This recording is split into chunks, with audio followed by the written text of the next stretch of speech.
حلاوة شوكولاتية بطريقة صحية يقدرون ياكلون منها المرضى بدهن قليل وبشكر قليل وبطحين قليل. هاي المقادير الكمية كبيرة، كفت تقريبا 75 معون صغير. إذا ردتوا أقل قسموا المقادير.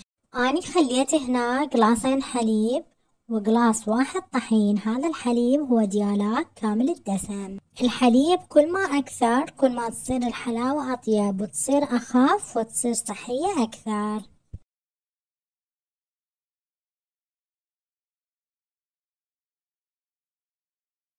بعد ما ضفت قلاصين حليب هسه أضيف قلاص طحين كامل وأضيف وياهن ملعقة هيل كبيرة، وإذا تريدون ضيفوا فانيلا. وبعدها نخلط المكونات كل زين من قبل ما نخليها على النار، ولازم المكونات تمتزج مع بعضها.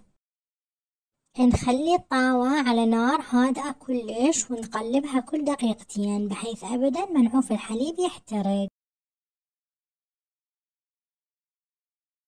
ونستمر بالتقليب لحد ما يبدي يتغير لون الخليط ويصير لونه جوزي أو بيجي طوخ.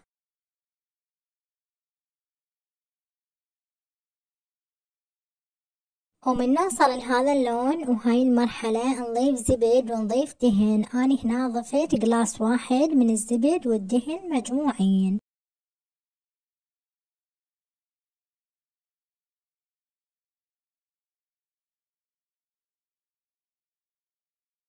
بعد ما ذاب الزبد بنسبة 90% ضف الدهن جنة أنا مسيحته على النار.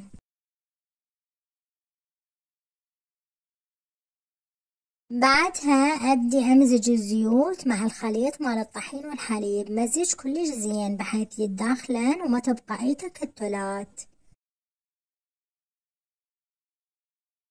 الشيرة مال الحلاوة أو القطر لازم تكون خفيفة ما يصير ثخينة، فخليت 4 قلاصات مي بالزعفران ويا ضفت قلاصين شكر أو قلاص ونص شكر، وخليت ملعقة هيل بالشيرة فورتها على النار ما خليتها تثخن، عفتها خفيفة. بعد ما مزجت الخليط وفارت الشيرة ضفتها فوق الخليط شوية شوية وبديت أخوضها. حسيت الحلاوة ثخينة فضفت فوقها بعد شوية مي وخليتها تفور.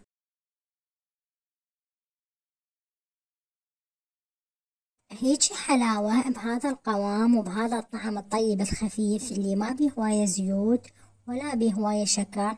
هاي حتى ياكلها الإنسان ويتونس، مو حتى ياكلها ويتمرض وينجلط.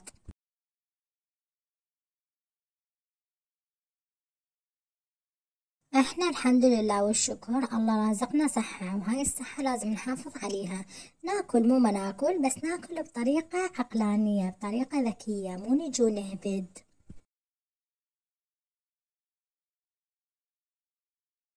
وتوزيعاتي كلها أنا أوزعها بهاي الطريقة، أبدا ما أوزع شي أوفر، لا دهن هواي ولا طحين هواي ولا شكر هواي.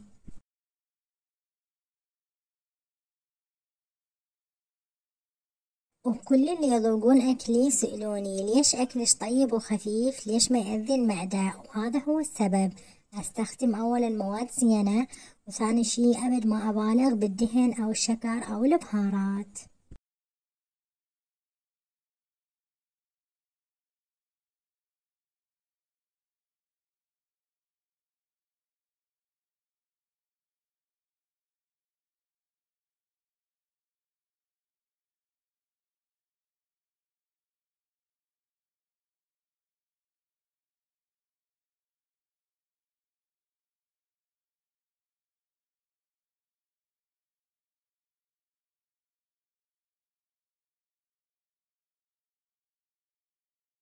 هاي الكمية اللي سويتها كفت 75 ماعون من هذا الماعون الصغير، وزينتها باللوز والبغراش ووزعتها للموكب.